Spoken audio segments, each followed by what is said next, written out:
Hey everyone, Jim T. Graham with RC Groups and FlyingGiants.com, and today is a very special live hangout. We're going to talk about Joe Nall topics, Joe Nall updates, being at Joe Nall, things you need to know if you're going to Joe Nall, things we've learned by being at Joe Nall, the enjoyment and love of Joe Nall. I've got it right here in my show notes. I'm going to talk about Joe Nall himself a little bit. Yeah, we need to know a little bit more about Joe. Yeah, I mean, Joe Nall has become a thing and not a person, and so I thought that we would talk a little bit about Mr. Nall and how the show was named after him and all that. But first, let's introduce my co-host, Mr. Matt Gunn. Matt, what's happening? Not much. I always make Matt laugh. That's the best part. What did Jason say last time? And Jason Broughton. Cole. I think it was Broughton. Howdy, everybody. Jason's Broughton going to the talk fun about today. what he might brought into Joe Nall this year with Ewans and Yawans. How y'all Now, doing, boys? Ewans is a real word, right? I mean, I've heard it's youngins. It's kind of like you all. Well, y'all. Yeah. Y'all is an actual proper form of English. It's the ustedes in Spanish, y'all. Okay. I can never get my hat straight on this camera. It's always backwards to me. It's kind of gangsta, so just keep it however you want. Yeah, I'm like Sean Spiker. You know, I just need to get a little sideways here. Oh, nice reference. You are Chris very Click. Sean. You are very Chris Click at the moment, aka Chris and Sean combined. Only dudes from California can be that cool. But we digress, which is something we're really good at, and I think really makes the show what it is. Okay, so nice hat. Is that the hat that you can order off FlyingGiants.com? It is the same hat that you have on, minus the little thingy you have mounted there. So. Oh, is it? Mine looks bluer, I think. Oh, is yours blue? Yeah, mine's yours black. is black. Okay, mine's black. Is yours say flex fit on the inside? No, this is old school. This one's so much cooler. This is the hat that you can get right now. How much is this one, Jason? $19.99? $25? It is well worth it. It's very nice hat, and it fits very well. You know what's awesome about that hat is that wear it backwards. Let's see how it looks. Oh, okay. $22.50. $22.50 is like bare minimum. Oh yeah. Do I look like a line cook now? What you need is your name, your username, right there on the back. Yeah. Embroidered. Oh, Okay. that's a great idea. Okay, before we digress anymore, let's just say if you go to Flying Giants and RC Groups, but we do a lot of Joe Nall updates, and we talk with the guys at Triple Tree. They're always hooking us up with the good info, and I have a screen right now where I can see my peoples as I speak, but what I'm going to do is go actually to FlyingGiants.com and look at some of the updates. I also have a list here. I made a list of all the things I could think of about Joe Nall and what you should know. So before we go to updates, I would like shared experience from you guys. So Go ahead. you're driving. Joe Nall for us, we're in Nashville. It's not a terrible drive. It's a 6.5 hour, maybe 7 hour drive. But the closer you get, the more out of town it feels. You know, it's not like you're getting to downtown Nashville or something like that. You seem to be going farther and farther away from civilization until finally you come to a railroad track that is raised up off the ground pretty high. Yeah, it usually has a camper sitting stuck on it. Teetering, right. The first time I pulled a trailer in there, I thought, really? Is this really going to work? And I did drag trowel right through the asphalt, but they seem to have that fixed now. So if you have a trailer, don't worry about the tracks. You can get across it. Then you're going to go down a little road, and it's going to say, watch out for horses. Have either of y'all ever seen a horse on that road? No, I think it's Not just once. Maybe That is I funny. I don't know. I can't. Anyway, so you're going to go down that road, and you're like, am I in the right place? And then you'll see it. Bam, off to the left. The beautiful arches of Triple Tree. And there'll be a banner there letting you know where you're at and what event's occurring. But still, you'll be like, okay, I'm here, but where is it? So as you pull in, especially in the earlier years, there would be nothing around, just kind of grass and trees on each side of the single-lane road. And then it would happen. Matt, tell them what happens. Oh, you talking about the top of the hill? Yeah, when you top the hill. Oh man, so last year was my very first ever Joe Nall, and it was incredible because of that reason right there. You go in and you start winding around, and you're like, what's going on? Where's the people? You see a sporadic camper here. You see a guy walking over here. There's a tent randomly out in a field, and then all of a sudden, it opens up to the most beautiful pavilion at the top of the hill. And I got lucky. There was not, even though I was there right at 5 o'clock on Friday for the gate, there was nobody. There was not a huge backlog of people there. There was people coming in, granted, but I got up to the top, got my packet. It was awesome, totally awesome. It's RV City, man. Man, tell me about it. And so yeah, go ahead. It's a whole hillside of any kind of RV you can imagine, just rolling down onto the main line. Mm-hmm. And usually there's some airplanes in the air, so you can actually hear and see a few giant scale planes doing their thing up in the sky. And it's actually a 3-sensory experience. You can hear, you can see, and then you can feel the Nall.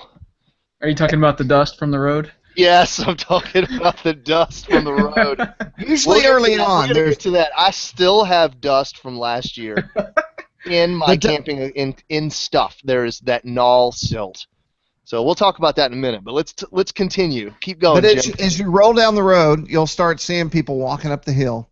And hello, it's the Joe Nall friendliness all of a sudden. Everybody's an RC brother out on Triple Tree, so there's a lot of helloing and waving, and people that you really do know are going to be out there. And then you pull up to the big booth where the Joe Nall staffers are signing people in and taking credit card numbers and doing their thing. And then once you get past the gate and you get everything you need, your pass or whatever, your thing to put in the window of your truck, then it's on, man. That's the RC Disneyland is open. So let me explain my first experience. So after I got everything, I'm pulling my trailer, I'm in my Tacoma, I got my 6x12. I knew where I wanted to go. I wanted to go between 2 trees that were just wide enough to fit a hammock in case I wanted to swing it up there, right at the base of the lake, right on the lakeside facing the main line. So I pulled up, and sure as could be, but what happened was right after I signed in, I got in my truck, big, huge smile on my face. I'm like, I'm actually here at Joe Nall. I can't believe it. I can't believe I skipped it for so many years for other shows, you know? So you start going down the hill. On the right when you start going down that hill after the main pavilion, on the right is the food area and the vendor area. On the left is sort of a long sloping hill that leads down to the main line. This is obviously for people that have never been. And then it branches off around Mr. Pat's hangar. You can take a right there at the lake and kind of go up towards the general store. Or you can continue on past the lake, past the towards the electric line, and then you head on down to the 3D line. So right when I got to the bottom of the hill, past Mr. Pat's hangar, I found my camping spot that I had searched for in Google Maps. I staked it out mentally where I was going to go, and sure as shooting, it was right there, and I set up, and I couldn't have been happier except for the dust. Well, again, you were right by the road, something to be aware of. Man, I felt that was the most central location I could be. I mean, literally, you could see the main line. Really good, yeah. Yeah, you could see the main line. You could sort of see the distance of the electric line and all that sort of stuff.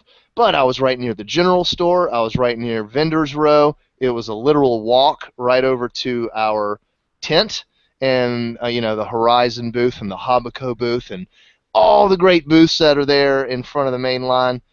It was a great spot, but I don't think I'm going to go for it again this year because of the dust. It was too much dust. Let's talk about some of the camping areas that are available to you. So as you first come in, there is the wide open hills, and that will usually be open for the first few days. Here's the bad part about the hills is it's just about as far away from everything as you can get. This is initially when you drive in. The good news about the hills, and I don't feel like we're giving away any secrets here, is that's where the best reception for internet is. It So is. if I'll you're figure that out. Yep. Now, as you go on down, here's some new news. The little area behind Vendor Row. Let me get their verbiage exactly, because there's new things this year. We haven't seen it, so usually I can tell you exactly what I'm talking about.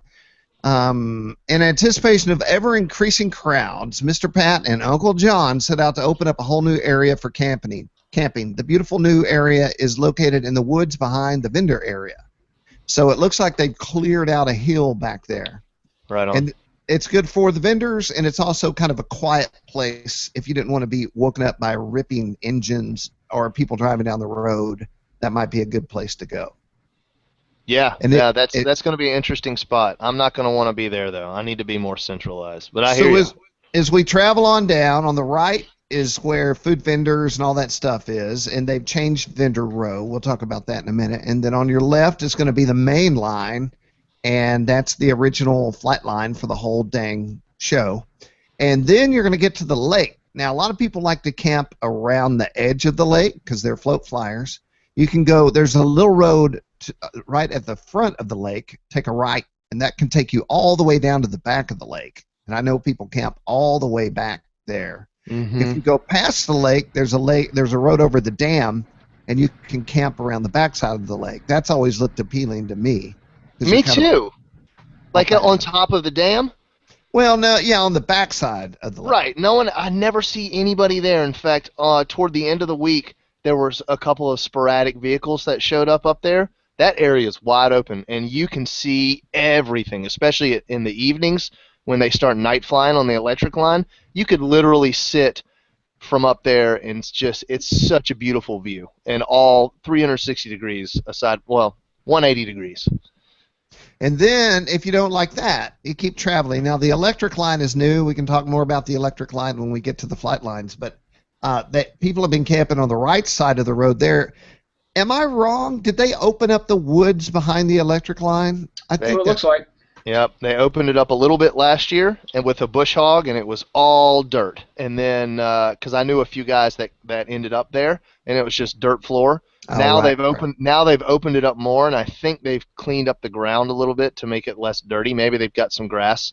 Don't know for sure, but they've opened that up more.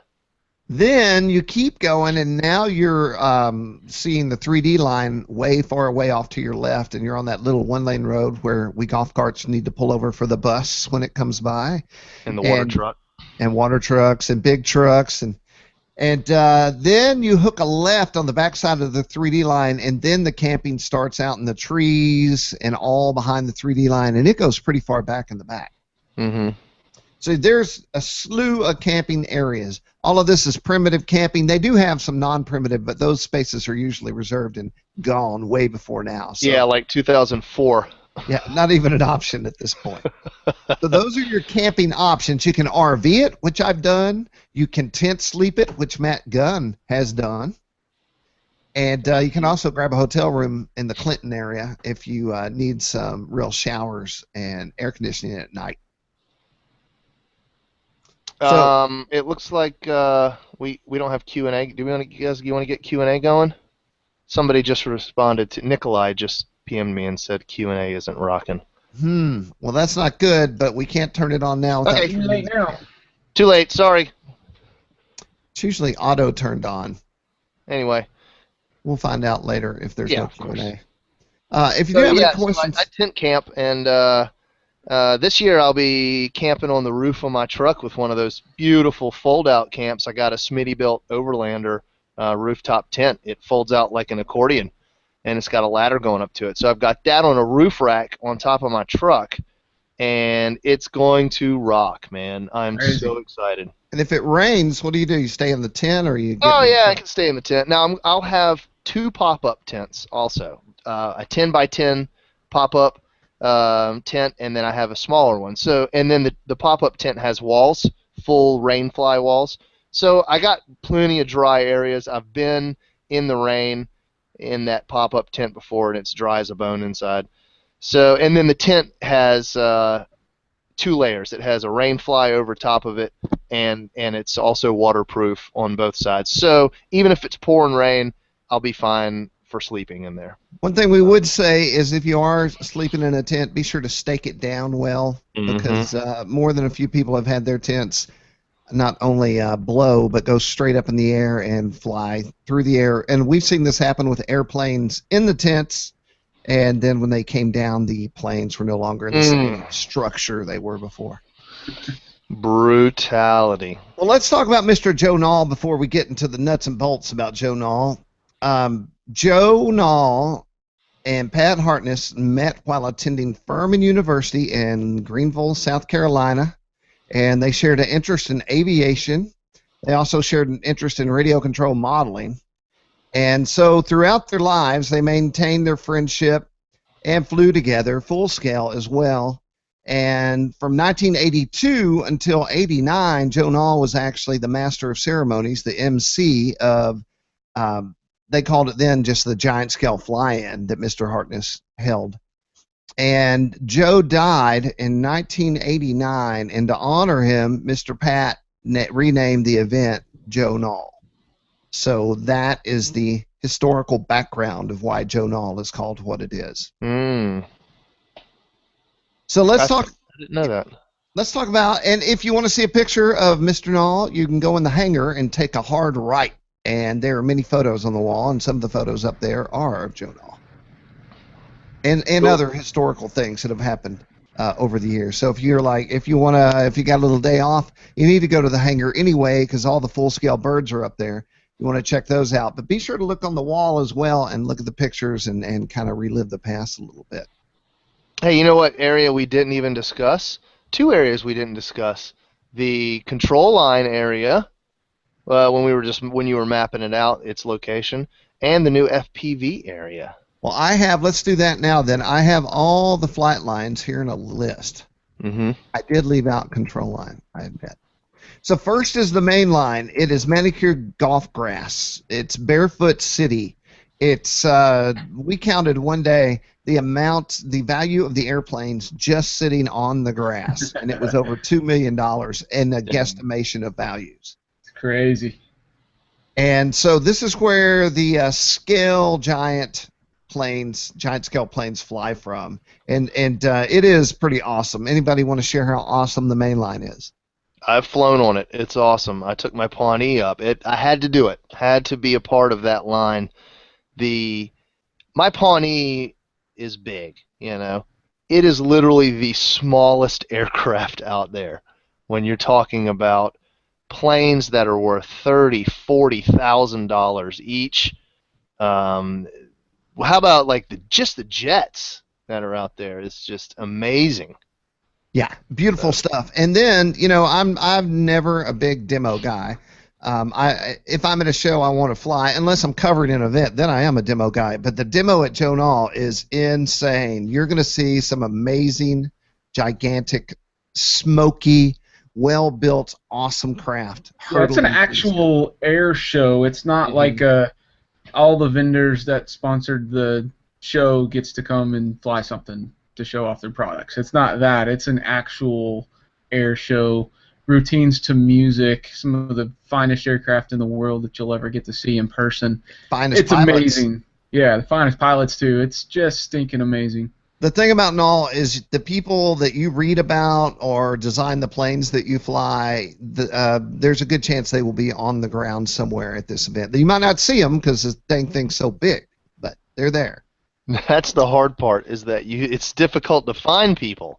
And we're going to talk about transportation, but first, the Q&A actually does work because we have a Q from Gap to FG Granny, Gap Tooth Granny. Gap Tooth Granny. I like it. The question just went away. It's up at the top. It's currently being answered. By you. I can't see it now. Oh. It says, will FPV wings be good to go at Nall? What's number one FPV rule at Joe Nall? You don't you don't turn on your transmitter, you don't turn on your VTX without checking your signal first. You have to look in your receiver and see if anybody's on your signal before you fire it up. I think it's have fun. No, that too. Jason is wrong. Hold on, I'm gonna get something. You stand by. Your fun. You're supposed to power on your transmitter, see if anybody yells, and if no, then you're good to go. Well, first of all, there is an FPV line. Some people will not be happy about that. Some people will be ecstatic about it. But there is an FPV line, and it is away from all the other lines. And this year we're going to have some gates. RC groups will be bringing our FPV gates and feather flags. This is not about racing. It's about getting out there and giving it a shot and having a good time and trying. So, this is about racing.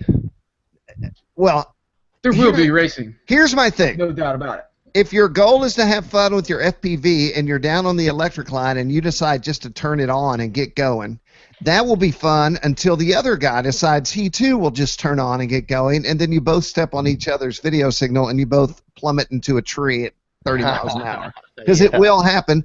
Jason and I know. Yep. It will. It will. There.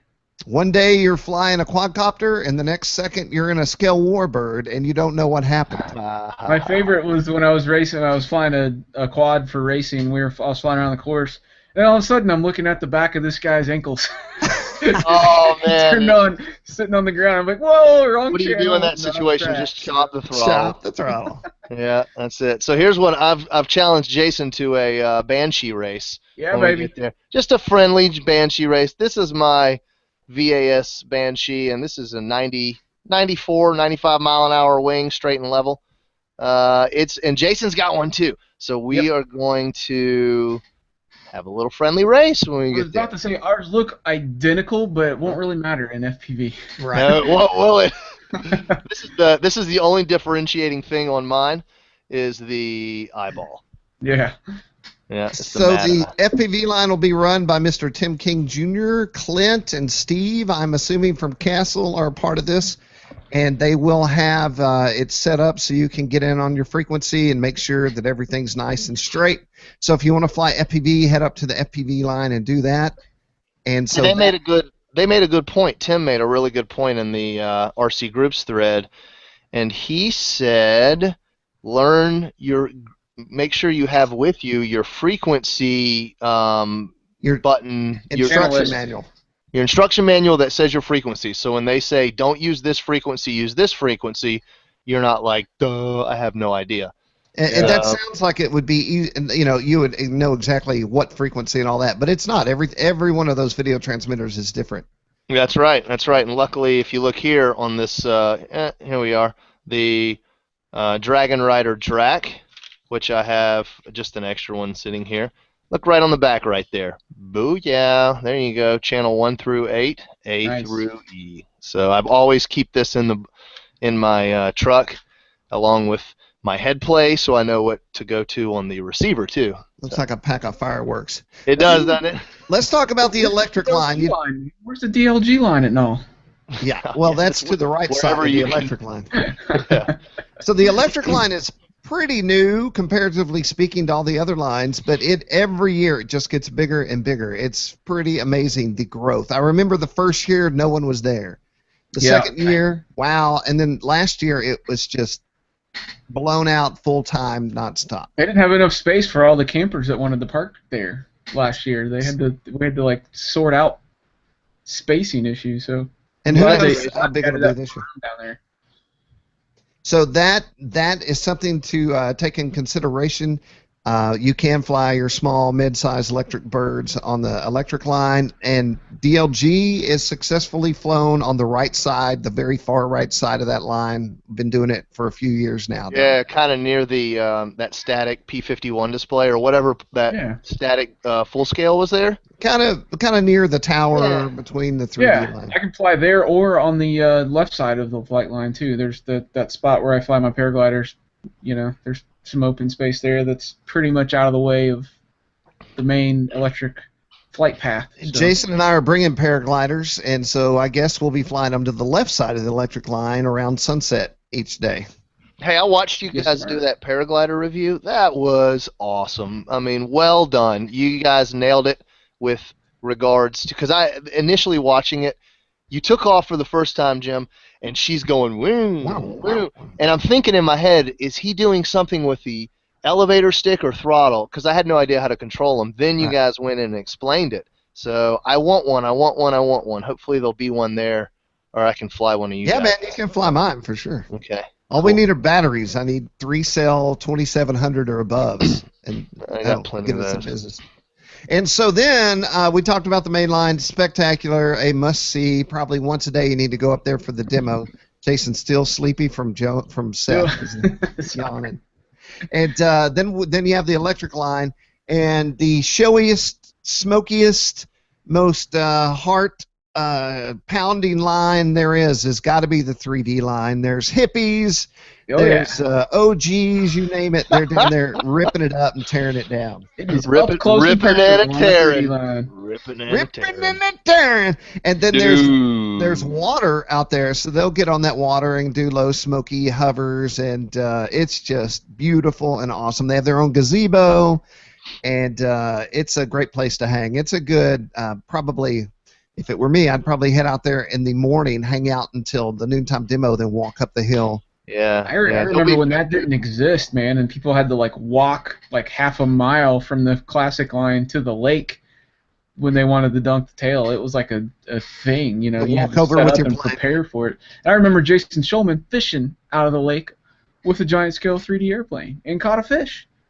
Yeah, man. See, Pretty people amazing. don't know how good they have it right now. When you think back of how it was before, when you had, like you said, you had to hoof it just to go dunk your tail. Yeah, Before right there.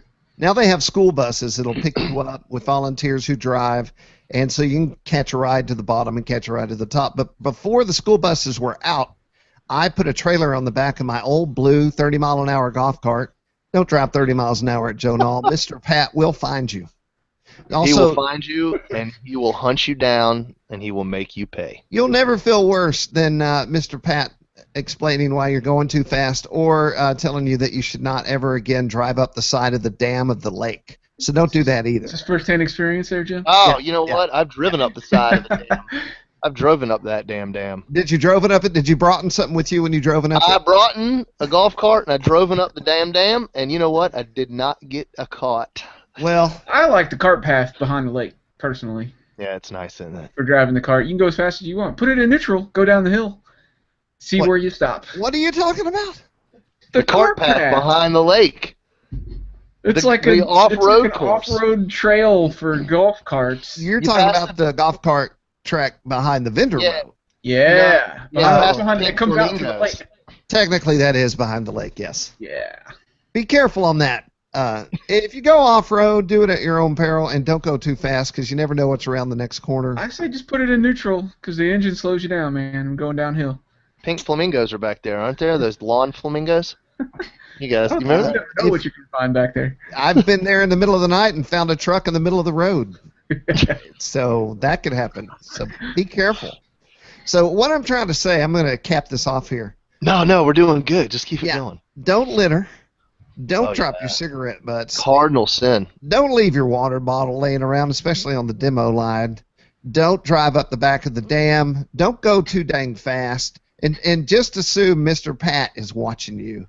Mr. Pat is the guy who maintains this property. Yes, sir? Yeah, there was a problem last year. I'm sure there's a problem every year. There was a problem last year where there were kids, like we're talking under the age of 16, kids on four-wheelers that were going way too fast. And there'd be like 4 of them, 2 of them on the handlebars, 2 sitting backwards on the gun rack or whatever on the back of a big Kodiak quad or something, a four-wheeler. And, man, they were cooking. And I actually heard that in the forums afterwards, that people were complaining about the children going too fast because it's like the adults sort of understand. Sorry, guys, that was me. Yeah. I have the face of a small child.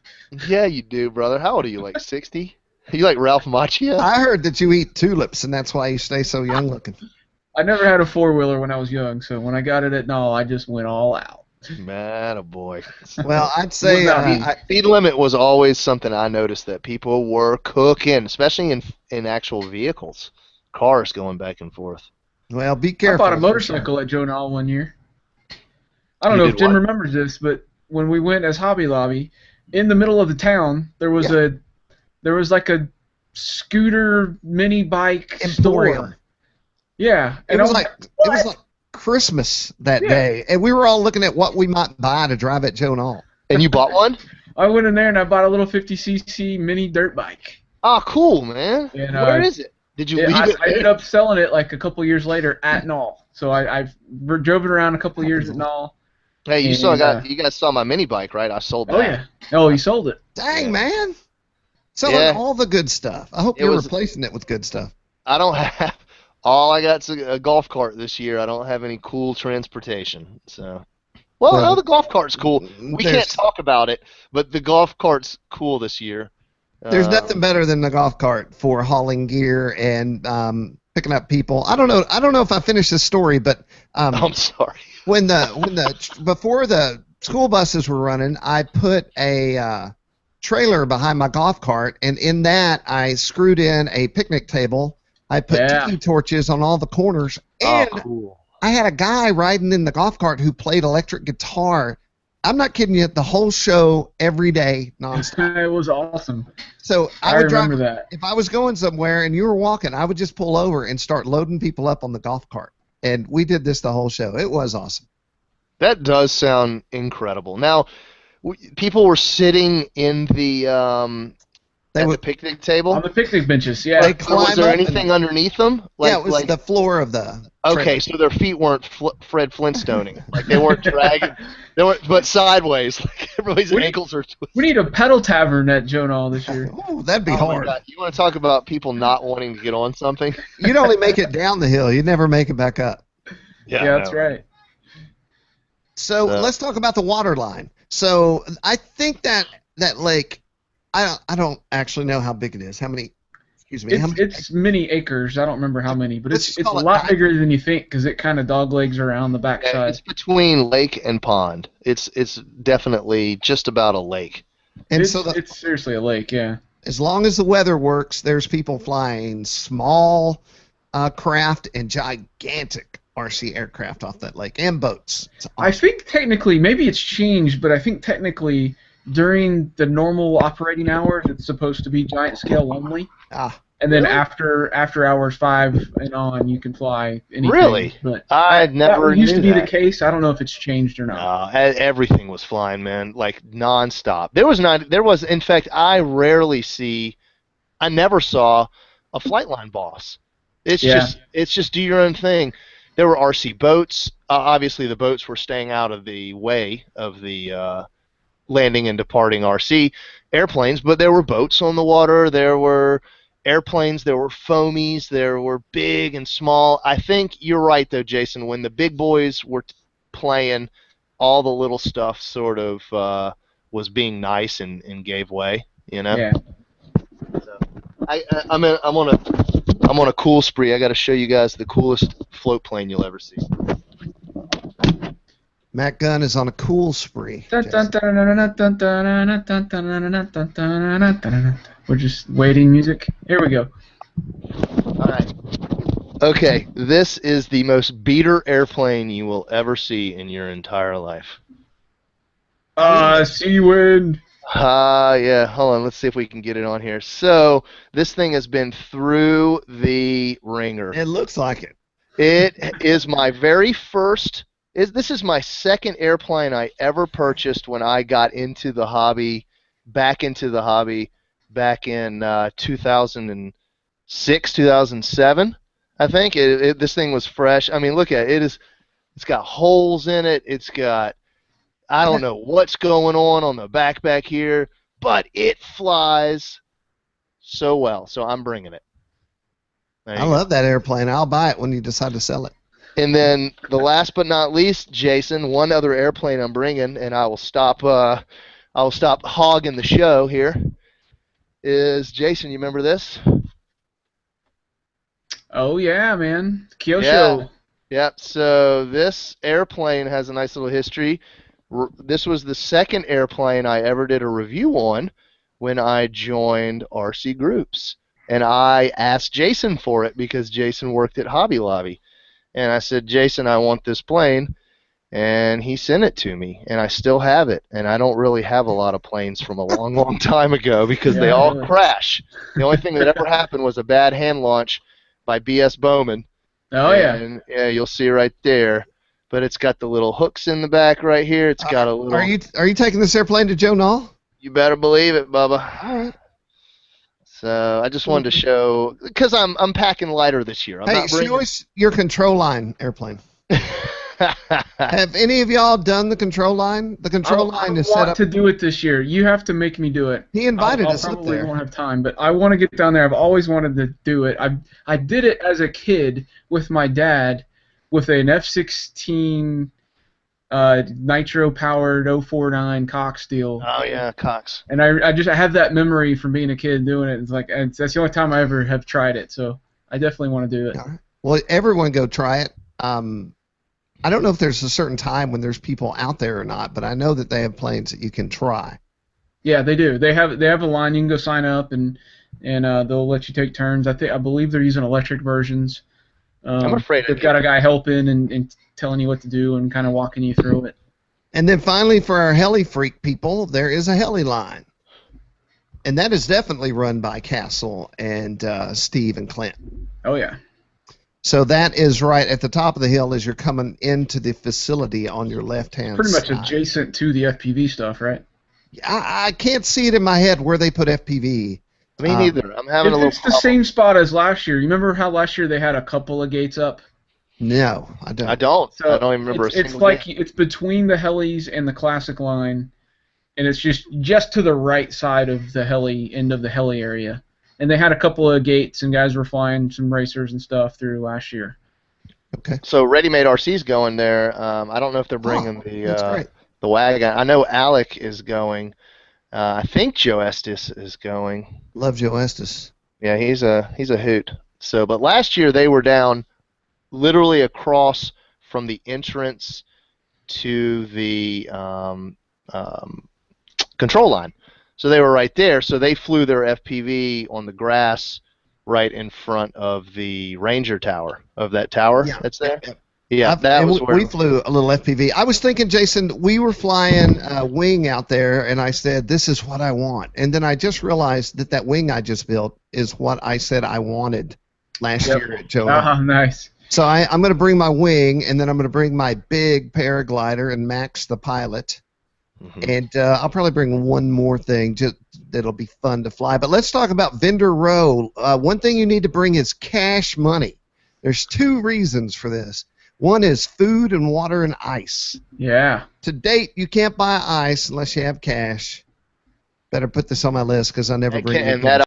Don't you leave it at room temperature, it turns into water, and then you have water too. It's crazy. It's like a dual diversity type of fluid. So, but there is ice and there's hamburgers, and you got to have food for the hamburgers. And one day, I guarantee it, you may be like me. Watch this. It's coming. You may carry around peanuts everywhere you go. That's true. I do it. I keep it in my hotel room, keep it on my desk, and that works. But one day you're going to be like, I need a hamburger, man. And just walk up the hill there by the vendor area and get yourself a hamburger. But you really need money for vendor row. And after several months of grading, irrigation lines, electrical connections, new vendor area is twice the size of the old one. And they're going to have many, many, many new vendors. And many of their old friends will be there too. So I'm excited to see the new vendor row. Me too. Excellent. And then I'm also excited to see the education buildings.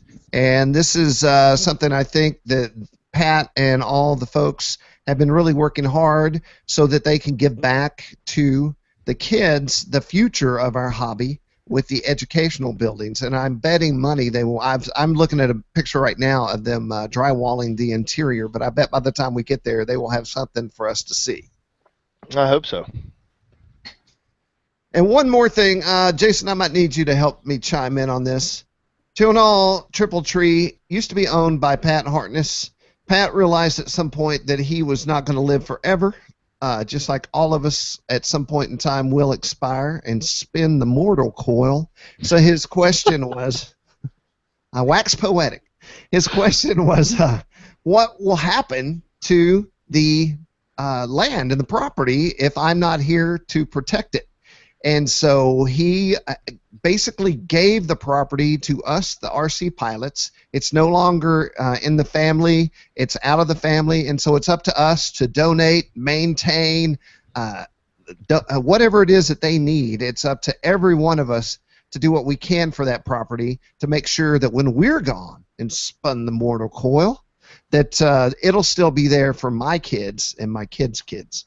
And when you go to the educational building, some of these other places, I'm sure there'll be information up there that will tell you how to donate and be a part of this and make sure it keeps going for many decades in the future. Yeah. It's awesome. Last year, didn't we run? We ran a couple of cool contests between RC groups and Flying Giants. That if you volunteered your time, you were given X, Y, and Z. We had T-shirts we were giving out and stuff like that. It was really cool. Well, let's talk about T-shirts. Oh yeah. You know, I don't know. We've done it forever. We've always done it, and each year the question is, what are we going to do this year?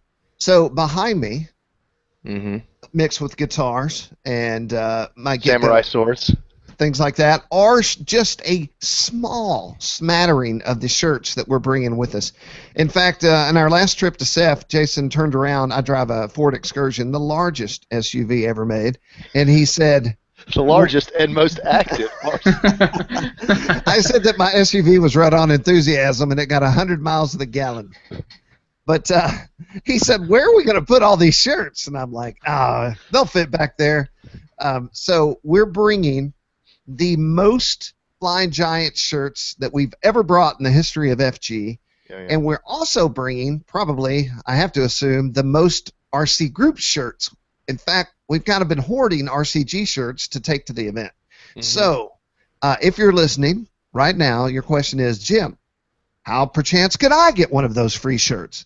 And the way to do that is to go to, on Thursday, the gazebo on the 3D line. The reason we're doing it on Thursday, Jason, I know you're wondering why right now.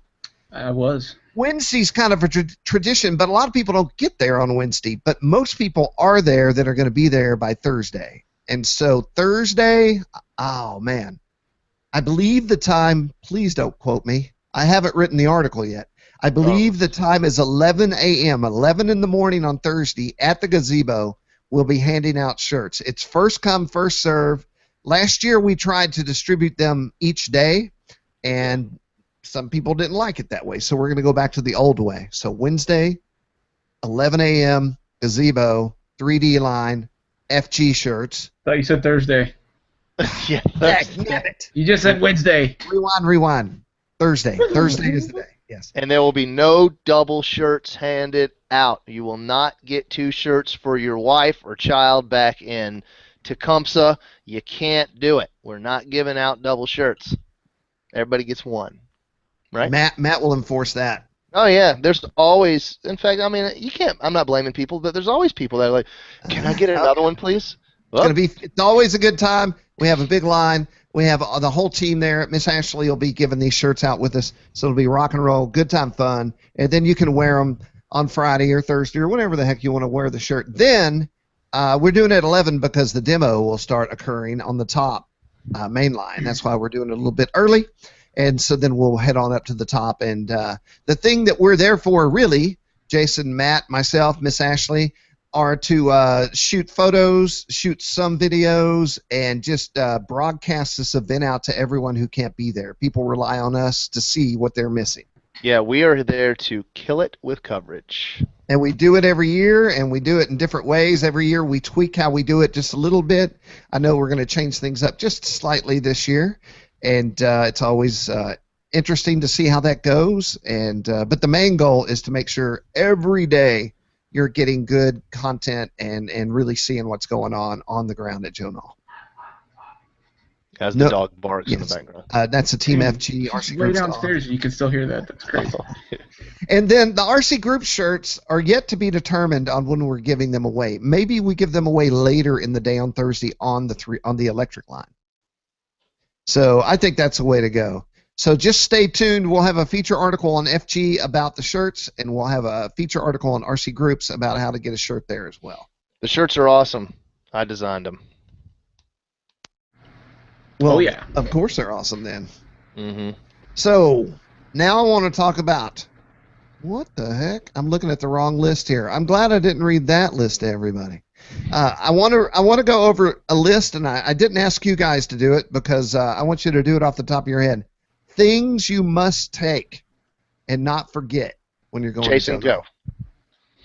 Sunscreen, chapstick, shorts, spare underwear, spare socks, spare shoes, anti-monkey butt powder, Really? hats, mascara, Oh, dude, now you're killing me. foundation. No, you're moving off our demographic here. There's not one woman watching this podcast. No. Well, I had a list, and now it's totally gone. I'll give some things that Okay, a couple of extra towels. Those are what I brought only one towel last time. And Tell us about the showers. How the heck does that work? Oh, yeah. Shower shoes. Bring your shower shoes. You do not want to be barefoot, even though they are, I mean, believe me, they're incredibly clean showers. But after a week of dudes and dudettes, showering off, you do want to wear. Now, the floors are wood, and the water goes through. They're huge shower stalls. Huge shower areas, private stalls, very hot water, which is totally awesome. You got to have nice hot water. There's little platforms within each stall to put your dry clothes on while you're showering. You don't have to worry about stuff getting wet. But you need shampoo, conditioner, soap? Bring your shampoo, bring your your washcloth or loofah or whatever the heck you want to use. Bring all your standard shower stuff because nothing is there for you. And you do not want to grab that random bar of soap that's sitting in there in your stall. But there can be. Now, here's what I figured out. If you go to shower first thing in the morning or like right when it starts getting dark and everybody's going to shower, the water pressure goes down a little bit, the hot water goes down a little bit, you're fighting because all the people are, it was a constant battle to constantly adjust the hot and cold. Either you're getting scalded or you're getting frozen. So you got to try to shower on the off times. And do you go up there in a bathing suit or something? What do you wear to go to the Well, what I do is because it's nice and warm, so I'm in my shower shoe flip-flop. I just wear my flip-flops, take the golf cart, get a backpack, and put all your clean clothes in the backpack, right? Your towel, your clean clothes, and your shampoo all in a backpack. Wear your shower shoes, go straight to the shower, go in there. You can do your little dance where you stuff everything, all your dirties in a bag, and do your thing, man, and then you're done, in and out in 10 minutes. So it's a really nice facility. Now there are showers next to the general store, and there are showers down at the 3D line. And there's also, if you didn't know, there are also pay washer and dryer. Oh, I did not know that. Yeah, but it was always in use the entire time I was there, the washer and dryer. Now it's down by the 3D line behind the shower stalls. It's outdoors, and it was constantly in use. I never got a chance to use it. When I was at Toledo, I had a guy talking to me when I was in the urinal. Does that ever happen to you at this show? We talk about me standing next to you? Oh, yeah, that was you. Never mind. Obviously, that happens. And just FYI, if you're an RC Groups person, check this out. What? That's right. Is that our new shirt? I don't know. Could be. That's a nice blue. That's what you're going to get or not. Shirt. Yeah. Can we show the Flying Giant shirt? No. Not at all.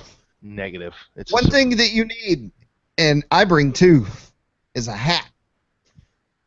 The sun, getting sunburned, sun in your eyes. If you're flying, keep the sun out of your eyes. And finally, skin cancer. Because I've been going to this event for more than a decade, and I would think that I would be a great candidate to have something pop up that I didn't need to want. And so I wear my hat and my sunscreen and all that good stuff.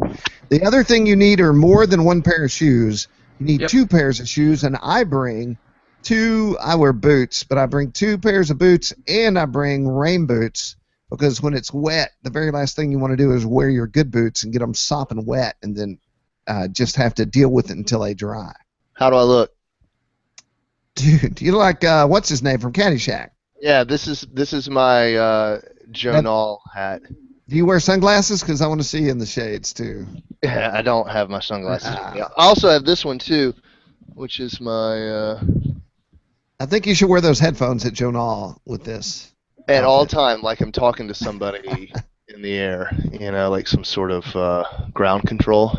I'm going to give you another tip that you're going to thank me for later. Go to Walgreens and buy a rechargeable LiPo recharge pack for your whatever that has a USB port on it. And then when you're in the pasture somewhere and your phone's about to die, you can just plug it into this thing in your pocket, and then you still have juice on your device.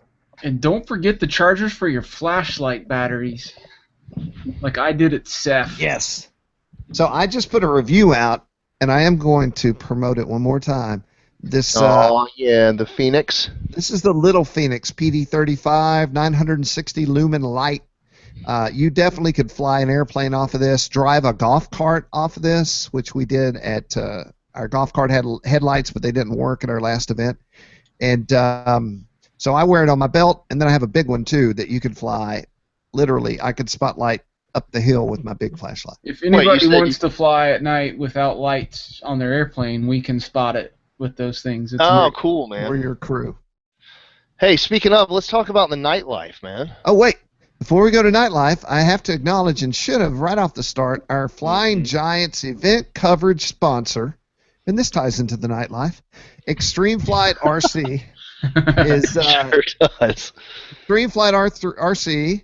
Last year we made the big announcement that Extreme Flight and 3D Hobby Shop merged, and so that was a big deal. And this year they are actually the event coverage sponsor for Flying Giants at the event. And we actually have some feelers out on RC Group's event coverage sponsor for Joe Nall. So if you're interested in that, no one's confirmed yet. You can shoot me a PM or something. But, I'm gonna PM you right now. I'm interested. Awesome. And so let's talk about the nightlife. First of all, do have a light. Don't hurtle through space in your golf cart in the darkness, because in the old days that might have worked, but Joe Nall's thick as thieves, full of pilots and things, so you want to always see where you're going. Yeah, I have a headlamp. I got my total nerd core headlamp that I got on, and I love it, man. Yeah. I'd buy that. So we never really. That's another thing to add to the list. Like you just said, flashlights. A headlamp is also good. Things to get around at night with. Coolers for your. Always bring a cooler. Coca-Colas. It should go without saying, but that never works. But every place I go to, especially when it gets hot, let's talk about getting hot. Well, before we go there, I picked this up today. Yeah. This is an awesome folding it's like a utility droid cart that I got from Dick's Sporting Goods per Matt Gunn. He had this at Toledo show, and it was awesome. But it's lightweight. It folds up really small, and you can haul all your gear. So if you got a bunch of boxes and planes and things you need to haul from your camping site to the flight line, just throw them in this cart and just roll it on down. Easy peasy. Yeah. You don't have to make multiple trips. And if you're hauling like an airplane, like a float plane or something, you want to keep it safe, you can quite easily build a little PVC cradle that fits over the top, and you can fit your airplane on it safely. Yep. I've seen all sorts of different styles that people do, but it's a great little folding cart. You picked it up for $50, man. I did. So I looked on Amazon, and these things were like selling for $70, $80, $100, and I was like, man. So I asked you like where you got yours, and you said Dick. So I went over there today, and $49. I was like, that's Quest. awesome. Yeah, the brand is Quest, and they have them in different colors and stuff like that. So Yep. I decided I needed one after going to all the indoor fly-ins, the Horizon Indoor and the and E-Fest. Everybody has them because you have to make multiple trips from the parking lot to inside, and the guys with the folding carts usually make one trip. So.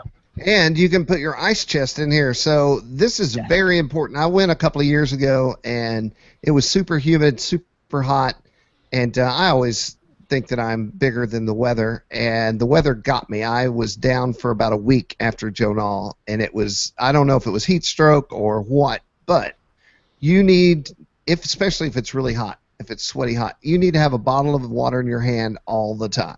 Don't get behind the curve. I got behind the curve too last year, and and tried to like all at once rehydrate, and that was the worst experience ever. And one thing I see is people think that drinking a Mountain Dew is a form of hydration. I know because the year that I went down was when I only bought Mountain Dew, and Mountain Dew does not rehydrate you. It's full of salt and sugar, and it is not the best way to put moisture back into your body. So make sure you're drinking water. Mm-hmm. I know, and just in case you don't know, if you're there and you think, do I have heat stroke? If someone's talking to you in English and you think they're speaking a foreign language, happened to me at a discus launch gliding event, then you have heat stroke. When people are no longer making sense but they're still talking, you should probably sit down, get some water, and stop for a minute. Oh, yeah. Hey, speaking of, bring chairs. Bring lots of chairs. Bring folding chairs. Don't be afraid to sit down and take a nap. And another reason is you might be pulling up at somebody's place, and they might say, hey, would you like a rib or perhaps a beer? And the worst is doing that and not having a chair. So it's always best to have your own dang chair when you're being invited to someone's place. I'd say that's a good assessment. Yeah. Okay, so no one knows this yet, and it hasn't been posted, but I don't think that my conspirator is going to be upset that I let this go. We're having a contest, a Joe Nall contest. I would say in the next day or so the thread will be live on Flying Giants, and it is with MKS servos. Thomas. Matt Gunn does the best Thomas impersonation. Can you give me a little Thomas from MKS, Matt? Oh, Matt Gunn, you dog. So Thomas ran into us at Toledo. He said, I'm so embarrassed. He said, I want to do a contest with Flying Giants at Joe Nall Gym. What should we do? Only he would say it like this. Matt, you do it. Oh, Jim, we've got to do a contest, you dirty, scurvy dog. That's good. So we put our heads together, and here's the contest. It's going to be in a thread. It'll be laid out there, but I just am consider this a teaser. There are going to be MKS stickers at the Chief Aircraft booth and at the 3D RC Hobbies booth. Chief will be in the vendor forum. 3D RC Hobbies will be on the electric line. Go over there and get yourself an MKS sticker.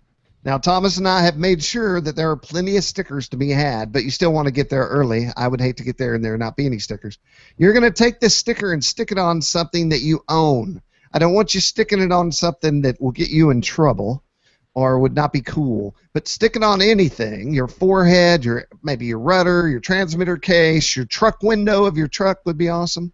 And take a picture and then submit that to the thread, and you're entered to win. And we have 3 servo sets we're giving away. Those MKS servo sets are choice. I can pull this up right now and tell you exactly what the potential winning might be for you. I hope this contest is still on after me impersonating. Well, I'm sorry, Matt. You're not eligible for the contest. I don't know if we're close enough. Impersonators are not eligible. So the HV 777, we're giving away 2 sets of those, and by set I mean you'll get 5 of these servos if you win. And we're doing that twice. And then one of them will be for the most creative submission. One of them is a random winner. And then we're going to pick one more random winner, and you're going to get 5 HV 1220 servos. And I was looking at the price of these things, I can tell you. The HV 777s are $106 a piece. Ooh, that's a big winning. And the HV 1220s are $89 a piece. So this isn't any kind of small prize. This is real deal winnings. No, yeah, you're right. And that's the worst part about not the worst part. That's one of the most expensive parts about outfitting your giant scale plane is servos. So and if you don't put a good one in there, what happens?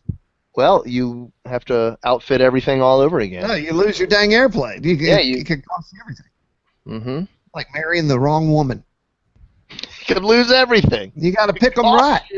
Cost you everything. Take you right out of the air. So that should go up. I'm looking at the post right here. It's beautiful. I even put a creation that I made in Photoshop of a creative way to use a sticker. That's my favorite part about the whole post. So keep your eye out for that. Thanks to MKS Servos, who is a great sponsor of FlyingGiants.com. We appreciate that, as is 3D RC Hobbies and Chief Aircraft.